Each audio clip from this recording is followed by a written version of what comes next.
آئیے دوستو، میں اب تقریر کی دنیا میں آپ حضرات کو لے جانا چاہتا ہوں۔ ہندوستان کے مشہور وائس حامی سنت ماہی بدعت حضرت مولانا مفتی نوشاد احمد صاحب نوری قاسمی دامت برکاتہم تشریف رکھتے ہیں۔ میں حضرت کو اس شعر کے ساتھ آواز دیتا ہوں کہ سودا کیسے ہو، پہاڑ پر والوں شعر سنو۔ سودا کیسے ہو کسی اور خریدار کے ہاتھ، سودا کیسے ہو کسی اور خریدار کے ہاتھ، جو بھی تھا دیکھ لیا سید ابرار کے ہاتھ، جو بھی تھا دیکھ لیا سید ابرار کے ہاتھ، ان کی چوکھٹ سے جو مل جائیں تو ٹکڑے ہی بھلے، ان کی چوکھٹ سے جو مل جائیں تو ٹکڑے ہی بھلے، غیر کے آگے نہ پھیلیں گے وفادار کے ہاتھ۔ اس شعر کے ساتھ میں حضرت مولانا مفتی نوشاد صاحب دامت برکاتہم کو آواز دیتا ہوں کہ حضرت تشریف لائیں اور اپنے مواعظ حسنہ سے ہم سب کو متاثر کریں۔ حضرت مولانا مفتی نوشاد صاحب نوری قاسمی صاحب۔ الحمدللہ رب العالمین والصلاة والسلام على سیدنا ونبینا محمد خاتم النبیین وعلى آلہ واصحابہ اجمعین۔ اسٹیج پر موجود علماء کرام، انقلابی شاعر اور مداح رسول جناب قاری عبدالباطن فیضی صاحب اور استاد محترم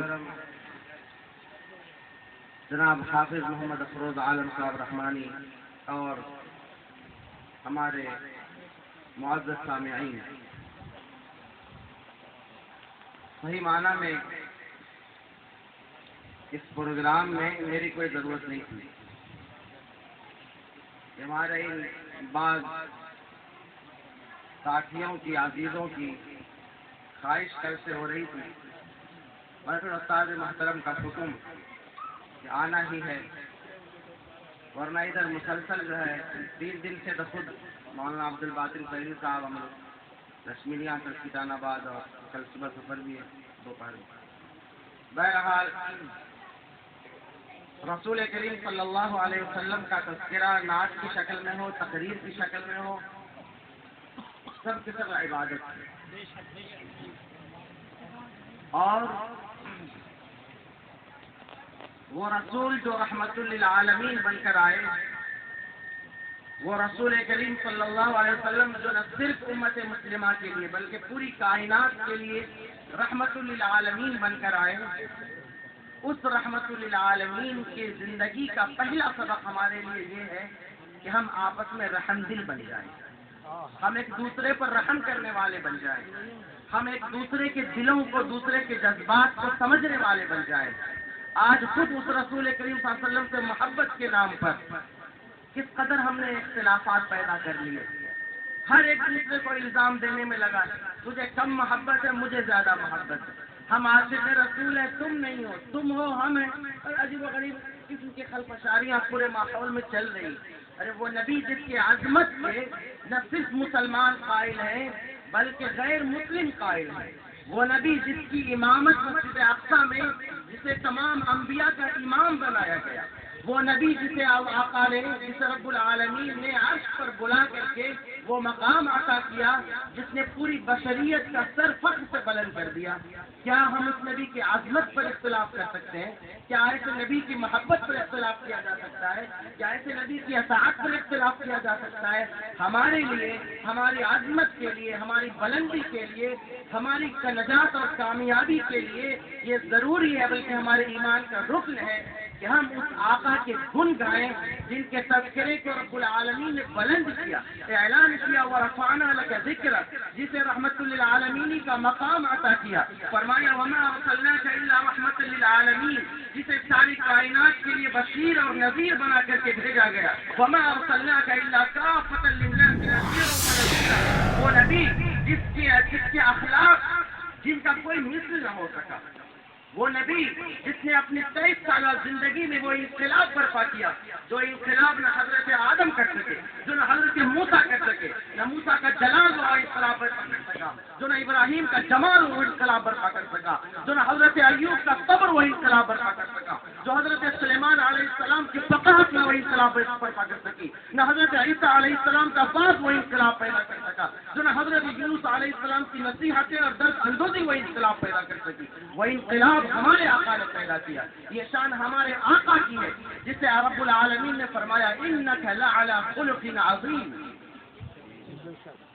دوستو ہمارے یہ مسئلہ نبی کی عظمت کا مسئلہ، نبی کی محبت کا مسئلہ، نبی کی اطاعت کا مسئلہ کسی بھی حال میں اختلافی نہیں ہو سکتا ہے۔ اس چیز کو سمجھنے کی اور دل میں بٹھانے کی ضرورت ہے۔ اس پر ہم لڑ جائیں، ہمارا یہ سماج، ہماری یہ برادری بہت تکلیف ہوتی ہے کہ یہ بریلوی ہے، یہ دیوبندی، بہت تکلیف کی چیز ہے۔ کب تک ہم بٹتے رہیں گے فارقوں کی چیزوں میں؟ کب تک اختلاف کرتے رہیں گے؟ ہماری رشتہ داریاں انگلی کی اس طرح سے جٹی ہوئی، اس طرح سے ہماری رشتہ داریاں، ہم خواہ کی درار پیدا کرتے، ایک تنظیم بنتی ہے دوسری کھڑی ہو جاتی، ایک تحریک شروع ہوتی دوسری تحریک شروع ہوتی، ایک نعرہ ادھر سے ایک نعرہ ادھر سے۔ کب تک ہم بٹیں گے؟ کب تک ہم اپنے نوجوانوں کو بلند کریں گے؟ ہم سب سے کہتے ہیں کہ کسی بھی نام پر ہمیں بچنے کی ضرورت نہیں۔ آقا ہمارے آئے تھے متحد کرنے کے لیے، قرآن اتارا گیا تھا متحد ہونے کے لیے، نمازیں ہمیں جماعت کے ساتھ واجب فرض کی گئی ہے، جماعت واجب ہے۔ کیوں ہے؟ حج ایک ساتھ ہمیں ادا کرنا ہے، روزہ ہمیں ایک ساتھ رکھنا ہے، ہم سب ایک نبی کے امتی ہیں، ایک قرآن کے ماننے والے، ایک شریعت کے ماننے والے، ہم کیوں بٹ جائیں؟ کتنے چیلنجز ہمارے، ہم اختلاف کرتے رہتے ہیں، ہم آپس میں لڑتے رہتے ہیں، ہم معمولی مسلکی ہی نہیں گھروں میں لڑتے رہتے ہیں، بھائی بھائیوں کے، کوئی کسی کے حالات کو، کوئی کسی کے جذبات کو خیال کرنے والا نہیں ہے۔ کب تک ہم ایسا کرتے رہیں گے؟ کیا ہم آج کے چیلنجز سے واقف نہیں ہیں، آج کے حالات سے واقف نہیں ہیں، آج کے تقاضوں سے ہم اتنے بے خبر ہو گئے کہ ہمارے چاروں طرف سازشوں کا جال بنا جا رہا ہے، ہمارا وجود خطرے میں ہے، ہمارے اوپر جو ہے تلواریں لٹک رہی ہیں؟ کیا کیسی خبریں چل رہی کہ فلاں لڑکی غیر مسلم کے ساتھ بھاگ گئی، کوئی مرتد ہو گیا، کسی نے ایمان سے اپنا ہاتھ دھو لیا؟ یہ خبر پڑھتے ہوئے کیسا لگتا ہے آپ کو؟ کیا گزرتا ہے آپ کے دل پر؟ کیسا محسوس کرتے ہیں آپ؟ کہاں گرا ہوا ہے ہمارا سماج؟ آپ سوچیں کتنی مشکلوں سے یہ ایمان ہم تک پہنچا، کتنی مشکلوں کے بعد، کتنی مشکلوں کے بعد۔ ذرا سوچیے نا کہ آپ میں سے بہت سارے لوگ نمازی ہوں گے، اگر ان سے سوال کیا جائے کہ ذرا بتائیں کہ آپ کے گھر میں آپ کی بیٹیاں، بہنیں، مائیں، بیویاں نمازی ہیں یا نہیں؟ ہیں تو کتنی؟ اور اگر نہیں ہے تو آپ ان کو نمازی بنانے کے لیے کیا فکر کر رہے ہیں؟ کوئی جواب ہے ہمارے پاس؟ ایک سوال ہے کہ اگر آپ سے پوچھا جائے کہ آپ کے گھر والے نماز پڑھ رہے ہیں یا نہیں، آپ کے بھائی نماز پڑھ رہے ہیں نہیں، نماز سے پہلے کیا انہیں کلمہ طیبہ یاد ہے یا نہیں، انہیں لا الہ الا اللہ محمد رسول اللہ یاد ہے یا نہیں، یا انہیں کلمے کا مطلب یاد ہے یا نہیں؟ اگر آپ سے پوچھا جائے تو کیا آپ جواب دے سکتے ہیں؟ ایسا اطمینان والا جواب ہے آپ کے پاس؟ جواب نہیں ہے۔ سچ یہ ہے کہ جواب نہیں ہے۔ اور یہ جو ہم نے کہا اگر پوچھا جائے، یہ فرض والی بات نہیں کہ اگر آپ سے پوچھا جانا یقینی ہے، یہ سوال آپ سے ہونا یقینی ہے۔ اللہ کے رسول صلی اللہ علیہ وسلم نے ارشاد فرمایا کلکم راع و کلکم مسئول عن رعیتی، تم میں سے ہر شخص ذمہ دار ہے اور ہر شخص سے اپنے ماتحت کے بارے میں سوال کیا جائے گا۔ رسول صلی اللہ علیہ وسلم نے فرما دیا کہ سوال کیا جائے گا، پوچھا جائے گا تو پوچھا جائے گا۔ کیوں پوچھا جائے گا؟ سوال ختم ہو جاتا ہے کیوں اور کیا کیا۔ آقا نے فرما دیا تو فرما دیا بھائی، آقا نے کہہ دیا کہ پوچھا جائے گا تو پوچھا جائے گا۔ یہ اگر مگر کا مسئلہ نہیں ہے، مگر جواب کیا ہے؟ ہم تو اپنے بھائی کو کلمہ یاد نہ کرا سکے، ہم تو اپنے گھر کی عورتوں کو، اپنی اولاد کو کلمہ یاد نہ کرا سکے، نماز پڑھنا نہ سکھا سکے، وضو کرنا نہ سکھا سکے، انہیں دین کی بنیادی باتیں نہ سکھا سکے۔ ہم کتنے غافل ہیں۔ اگر اسی طرح ہمارے آباء و اجداد غافل ہوتے خدا کی قسم یہ توحید کی امانت آج ہمارے سینوں میں نہ ہوتی، نہیں ہوتی یہ توحید کی امانت۔ آج جو ہم سب ایمان پر قائم ہیں یہ ہمارے آقا حضرت محمد مصطفیٰ صلی اللہ علیہ وسلم کی محنت ہے، اور آپ کے صحابہ اور بعد کے اولیاء اور اکابرین کی محنت ہے کہ ہم سب قائم ہیں، اور اللہ کا بے انتہا احسان ہے کہ ہم آج تک اس نسبت کو پکڑے ہوئے ہیں۔ لیکن آج کا چیلنج یہ ہے کہ یہ نسبت ہماری نسلوں میں کیسے منتقل ہو جائے۔ چیلنج بہت زیادہ چیلنج ہمارے سامنے آئے ہیں۔ ہمیں کیا آج آپس میں لڑنا چاہیے؟ ہمیں کیا ان ماحول میں اپنی ذمہ داریوں سے غافل ہونا چاہیے؟ نوجوانوں، اللہ تبارک و تعالیٰ نے بہت ہمت عطا کی ہے ہمارے مسلم نوجوانوں میں، بہت حوصلہ عطا کیا ہے۔ آج ہمارے بچے سب وہ سیریل اور ان کے بیٹے عثمان وغیرہ کوہرج میں، دیکھو منع کر رہے ہیں لڑکوں کے بھی نہیں، دیکھو کوہرج کتابوں میں جب یہ لکھا ہوا ملتا تھا کہ صاحب وہ 1000 کے لشکر نے لاکھوں کی کایا پلٹ دی، یقین نہیں کرتا تھا کوئی۔ ایک دفعہ ایک عربی کی کتاب ہے فتوح الشام، واقدی کی مشہور کتاب ہے، بالکل ابتدائی کتابوں میں ہماری تاریخ کی ابتدائی کتابوں میں واقدی کی ایک کتاب فتوح الشام ہے۔ اس میں ایک واقعہ لکھا کہ ایک مرتبہ حضرت خالد بن الولید بڑے صحابی تھے، نام آتے ہی گرمی آ جاتی بدن ہے کہ نہیں، نام سنتے ہی بالکل خون گرم ہو جاتا۔ کیا وہ حضرت خالد بن الولید لڑنے کے لیے جا رہے تھے تو گھات لگا کر کے دشمنوں نے حملہ کیا، صحابہ لڑتے رہے، بہت کچھ شہید بھی ہو گئے۔ ایک صحابی تھے زرار، وہ اکیلے بچ گئے، انہوں نے تلوار لے کر کہا کہ آ جاؤ۔ بہت بڑا دستہ آیا فوج کا اور انہوں نے حضرت زرار نے سب کو واصل جہنم کر دیا، سب کو قتل کر دیا۔ پھر ایک اور گھات لگائے گا اور حضرت زرار کو قید کر لیا گیا۔ کمانڈر نے کہا کہ یہ اتنا بڑا بہادر ہے، زرار اتنا بڑا بہادر ہے کہ اسے بادشاہ روم کے پاس لے جاؤ، ہمیں یہ دکھانا ہے کہ عرب کیسے اور مسلمان کیسے بہادر ہو۔ لے جائے گا۔ حضرت زرار کی بہن تھی خولہ، بہن ہے خولہ، انہیں خبر ملی، انہوں نے کیا کیا کہ پورے بدن پر ڈھانپ لیا اچھی طرح، اور ڈھانپنے کے بعد پورا چہرہ وغیرہ چھپا لیا اور ہتھیار وغیرہ لٹکا لیے، تیر ہتھیار ہر طرف لٹکا کر گھوڑا لیا اپنا اور حضرت خالد کے ساتھ جنگ میں نکل گئی۔ انہوں یہ طے کر کے گئی تھی کہ ہمیں آج شہید ہونا۔ لڑتے رہے، جس طرف نکل جاتی صفوں کی صفیں چیرتی۔ حضرت خالد کھڑے ہو کر دیکھتے تھے کہ یہ کون شخص ہے، وہ پتن تھا کہ عورت، یہ کون شخص ہے جو ایسے لڑا ہے۔ حضرت خالد میدان میں رک کر کے دیکھتے ہیں یہ کون شخص ہے۔ وہ ایک طرف نکل پڑی اور سیدھے کمانڈر کے پاس پہنچ گئی۔ کمانڈر کہنے لگا اگر سارے مسلمان ایسے ہی لڑتے ہیں پھر تو ہمارا وجود دنیا میں نہیں رہ پائے گا۔